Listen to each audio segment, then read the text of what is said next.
right, number 1 says, which is an example of the associative property? Associative means what? What should we think when we think about the associative property?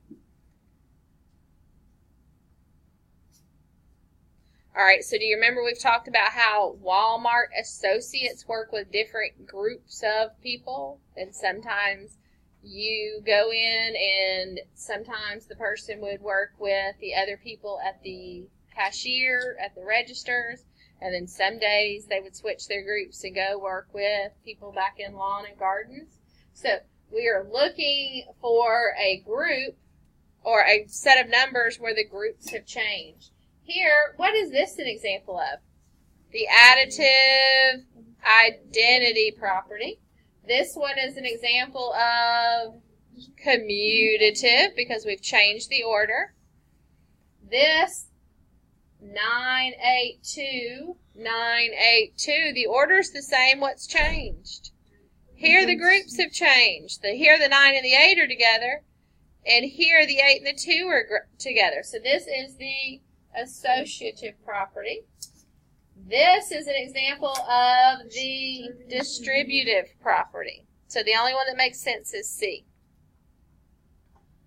Number 2, what is equal to 2 times 8 minus 4 divided by 4? So order of operations, there is no parentheses, there's no exponent, so then we move on to multiplication and division. Well, there is both multiplication and division, so we're going to work left to right. 2 times 8 is 16 minus 4 divided by 4. And then division comes before subtraction, so 4 divided by 4 is 1. If you have 4 cookies and you're going to divide it between 4 people, each person only gets 1. And 16 minus 1 is 15. Your answer is D, 15. Number 3, simplify the expression below.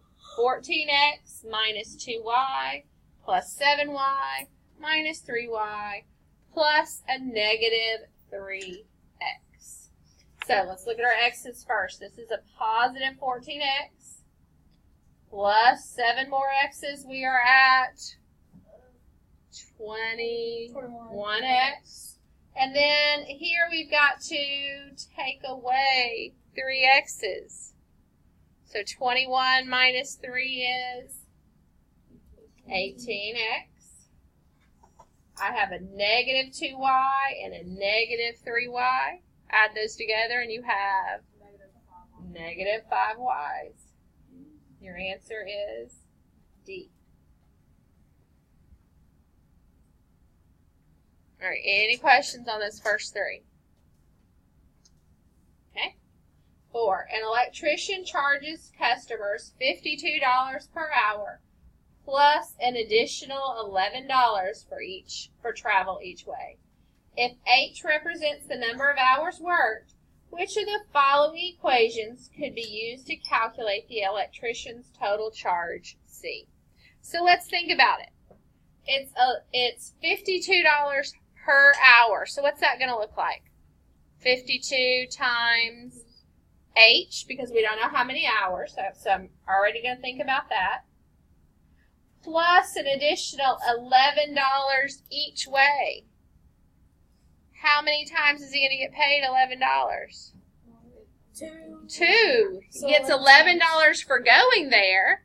He's not going to stay there and live there. So he's going to get $11 for his other trip.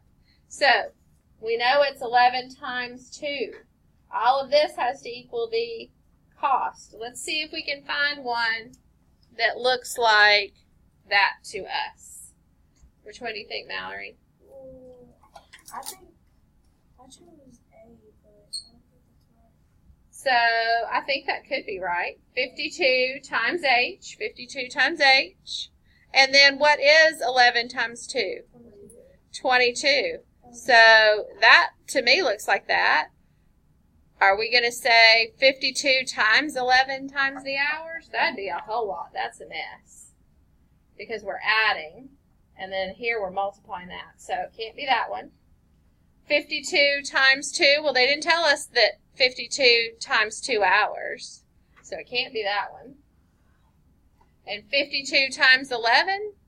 No, they didn't tell us $52 for 11 hours. So it can't be that one. The only one that makes sense is A. Any questions about that one? Do you see how trying to think about it a little bit beforehand made that a little bit easier to try to come up with the equation? Number 5. How is 10 less than the square of a number expressed algebraically? So be careful with this. 10 less than. So something has to happen, and then we're going to subtract 10 off of it. The square of a number A.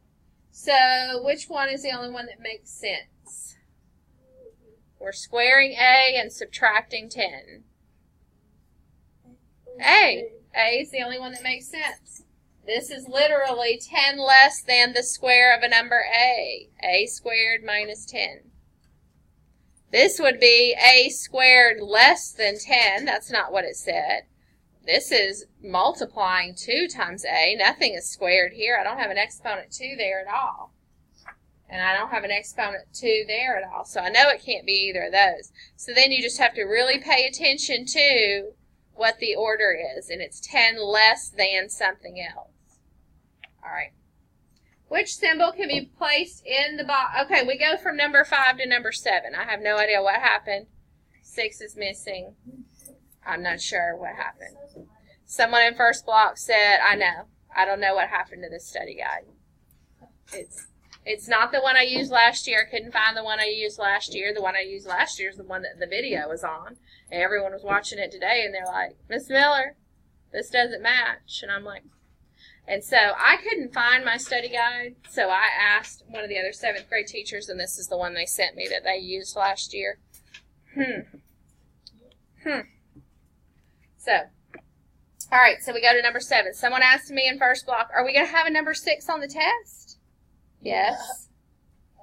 Is it going to be something that we have covered in the study guide? Yes. Or it could be the question that we've been doing for the warm-up and that ticket out the door on Friday, the triangle question. There's one like that on the test. That's why we keep doing that in class. All right. Which symbol can be placed in the box to make the following an expression? An expression. Now, an expression is not an equation. Equation has a what? Equal sign. So it can't be an equal sign. If we put that in there, it makes it an equation. If I put this or this in there, it makes it an inequality. It can't be either of those. So it has to be D. If I put a plus in here, it is still just an expression. Okay? You could solve it, but it doesn't tell you. It's not setting it equal to anything. It's not an equation, and it's not an inequality. So your only answer could be D. 8. What is the value of the expression 8y plus 3 minus 5z when y equals 4 and z equals 2? So rewrite it using substitution. That's 8 times, what is y? 4 plus 3 minus 5 times 2. Oops, there it is. All right. 8 times 4 is 32 plus 3 minus 5 times 2 is 10. 32 plus 3 is 35 minus 10, and 35 minus 10 is 25. Your answer is B. What is the sum of x plus 3 and 9x minus 11? So that just means I'm adding those two things together. X plus 13 plus 9x minus 11. X plus 9x's is 10x. 13 minus 11 is 2. Is it positive or negative? This one's bigger. It's 13 minus 11 is 2. So your answer is A.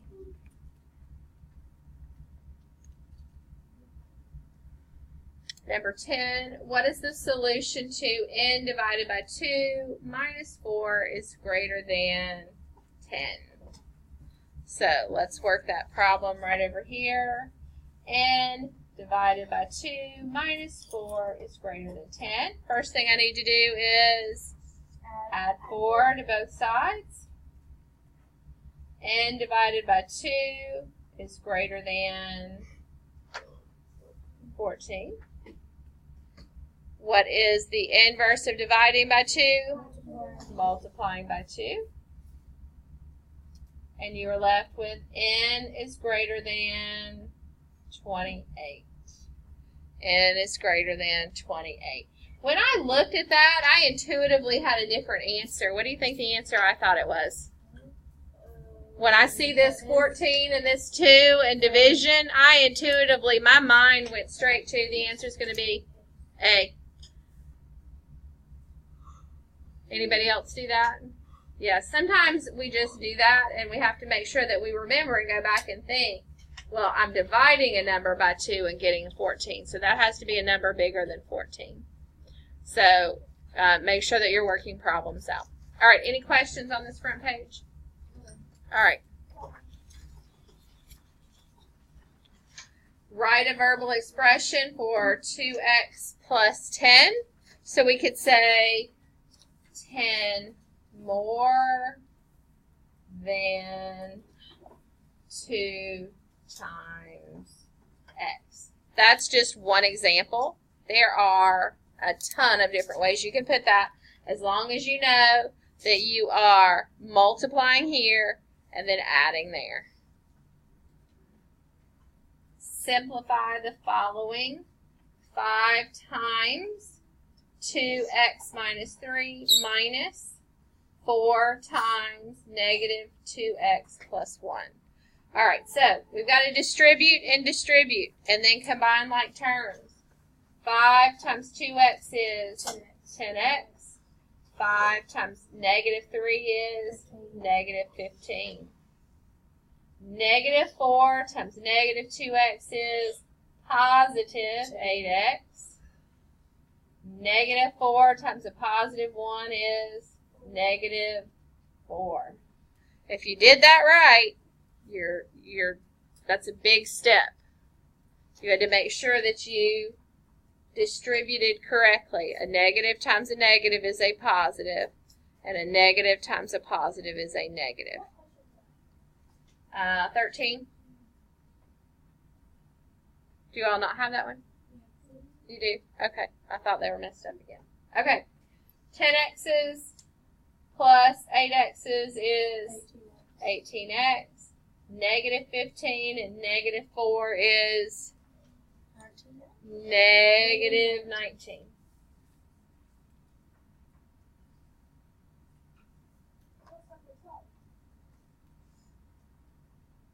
What do you mean? What's number 11? There's not a number 11 on there. Do you have a number 11? But, Then why are you asking me what number 11 is if you don't have one?